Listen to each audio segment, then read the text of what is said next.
As the water continues to recede in Houston, officials are beginning to survey the damage left behind by Harvey. Mayor Sylvester Turner took a flight over the devastated city on Thursday. The White House estimates the storm affected 100,000 homes in Texas. 37,000 utility customers in Houston still have no power. But there are also signs that the city is starting to turn the corner and beginning to rebuild. DeMarco Morgan is in downtown Houston. Going door to door, search and rescue teams fanned out across neighborhoods that have been inundated by the flooding. We're finding out just how much damage there is, if there's any civilians that have been left behind. One section of the city was fully searched Thursday. 5 more should be finished today. As more neighborhoods dry out, some people are venturing back into their flood-damaged homes. The water came up about right here on the brick.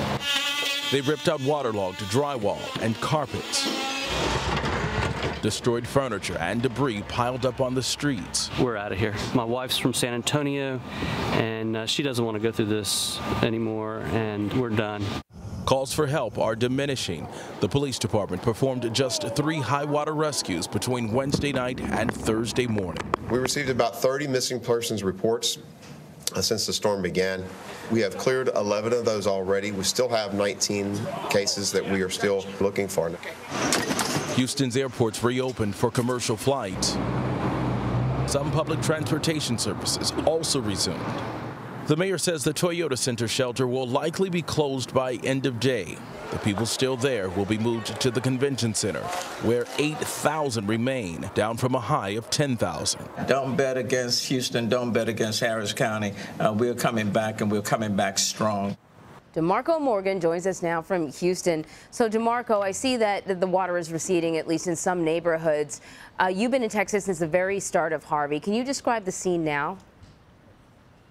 Well, now water, as you said, they are starting to recede all across town. Some of the interstates and major roadways are now back open, which is a good thing. Some are still closed because you have little pockets of water that are on parts of the interstate. But we're in Buffalo Bayou. This is a park that's not too far from downtown. You can see the skyline right behind me. But just look up to that staircase right there, Anne Marie.